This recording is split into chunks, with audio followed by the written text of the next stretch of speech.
Martin Soares is a basketball trainer and founder of Basketball Society, which features multiple podcasts. See, I think Zion plays with pretty comparable force and strength as Charles Barkley, which says a lot, which is saying a lot, because Charles Barkley was all force and power. I think Zion has pretty much that same kind of force and power, obviously with a much higher vertical leap. I also think that because of injuries and other issues and what have you, people don't really see just how good Zion actually is.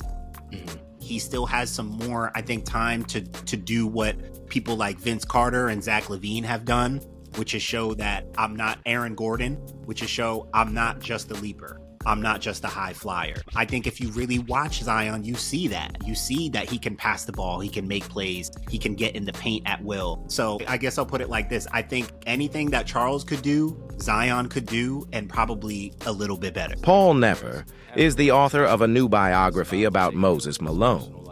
His book is called Moses Malone, The Life of a Basketball Prophet. These two are crazy talented. Zion Williamson or Charles Barkley. 10 years of good health. Keep that in mind. Who would you go with? Man, the Zion thing is tricky because, I don't know. I just read a really good article the other day about Joel Embiid. I don't know if you saw it on ESPN. Yeah, I saw it. I forget the name of the writer, but a really good, really in-depth piece of his whole career. And at the crux of it is this issue of, is he... Clearly he has health issues. There's no doubt about that. But there's also been this suggestion that he's lazy and isn't always committed, isn't always in as good a shape as he could be. It's hard to figure out which is which, right? Are you lazy, or is your foot really bothering you? Yeah. And there's a little bit of that with Zion, and that I don't know exactly what Zion is. Obviously he has had a lot of injuries. He's also been very overweight in his career. It sounds like he hasn't been the greatest teammate. And the crazy thing is, all those things I just said about Zion were said about Barkley. Hello. Yeah, exactly.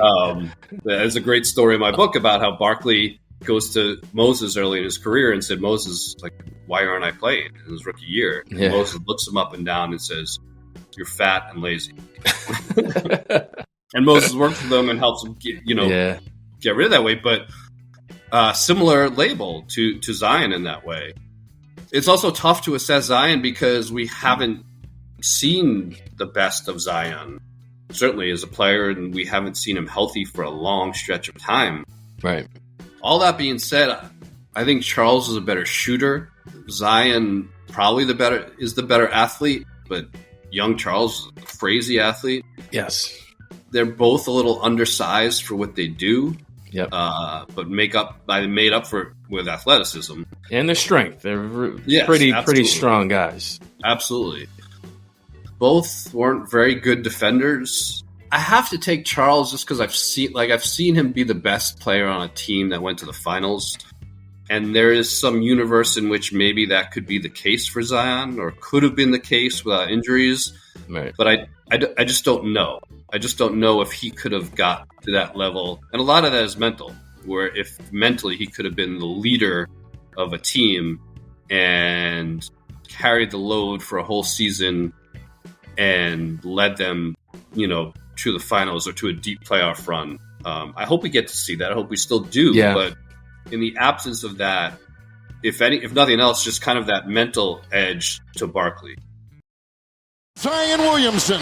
Charles Barkley. Zion Williamson. Charles Barkley. Zion Williamson. Charles Barkley. Here's Barkley right here. They're opening up the floor. They're saying, Charles, take the extra one-on-one. No, batted off for the win. Here go the pull-up jumper by Barkley falls with 1.6 seconds remaining, and San Antonio uses their final timeout.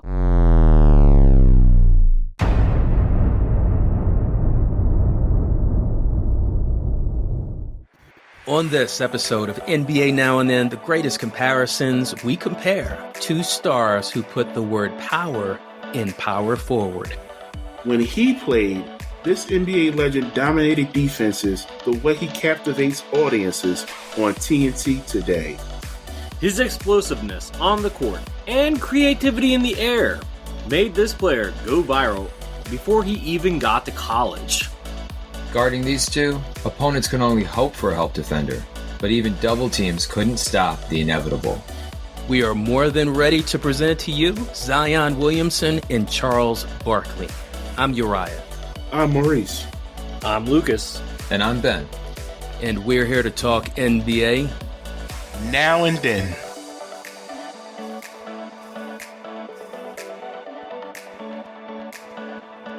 Hey, what's up, everybody? We are back with another comparison episode.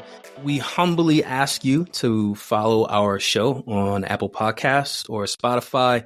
I think it's a good time to mention our exclusive bonus episodes, right? Yes, sir. In addition to our classic comparison episodes, which are free on all podcast platforms, we have a ton of extra episodes that you can access for just a few bucks a month. Literally, guys, it's just a few bucks a month. Yeah, guys, we have our Legends of the Games episodes. And who did we feature, Maurice? Just the best to ever play. We compare icons like Kareem Abdul-Jabbar to Bill Russell, Dr. J to Clyde Drexler, and even David Robinson to Patrick Ewing. With comparisons of Magic Johnson to Oscar Robinson and Jerry West to Rick Barry on the way. You heard the lineup, and that's not even mentioning our Mount Rushmore episodes and many other special category episodes like dunk contest comparisons and even basketball movie comparisons. You can access this bonus content with a premium subscription through Apple Podcasts or on Patreon. If you're a Spotify person, you can hop over to www.patreon.com/NBA Now and Then. On Apple, you can opt for a free trial, which will last a week. Or just click the payment option and unlock exclusive content for just $3 a month. Okay, gents, are we ready for this Zion and Barkley comparison? I'm excited about this one. Let's do it. Yeah, Let's do it. go. Okay, this is exciting for a few reasons. One player is one of the biggest personalities, not just in sports, but entertainment, period. And he happens to be one of our hometown heroes. People listen to us long enough. They know that we are Sixers fans. The other player is going through a rough stint, some injuries, but nonetheless, the kid has tremendous talent. I'm going to go to Lucas first. Lucas, why are we comparing Charles Barkley and Zion Williamson? When you think of power forwards, the name power is in there for a reason, right? And these guys were/are very powerful down in the post. They can bully people. They get their shots up. It doesn't matter what you do. There are very few players in the league that were or can defend these guys. Absolutely. Ben, what about you? It's the size. Zion's about 6'6". Barkley is somewhere between 6'4" and 6'6", and they just play a lot bigger than they are. And kind of what Lucas was saying, but yeah, their height is actually pretty small. So, and they just play so big. They're so dominant for being such a small size. 100%, I agree. Maurice? Both of these players are really exciting. We've seen the highlights in the past of Charles Barkley getting the rebound, taking the ball up the court, dribbling past defenders and just slam dunking it. And we see the same thing with Zion today, many, many years later. Both of them really resemble each other a lot, especially in the open court. Yeah, Lucas's point about just being a straight bully down low, watching Barkley in the 80s just dominate, even though he was undersized. And I think the body control for me, Lucas, what you were saying resonates. Like both these players, their field goal percentage was always off the chart, always in the top 10, top 5, or what have you. And then those fast breaks, Maurice, there are so many memories of Barkley on the break against the Bullets, against the Celtics, and the power that he would emphatically just throw down a dunk. It's just so memorable. And his highlight reel is maybe not as creative as Zion's, because Zion is just, that's how he got viral, right, with his dunks. But power, like head to head, those guys are pretty much the same. That being said, let's go ahead and jump to the comparison.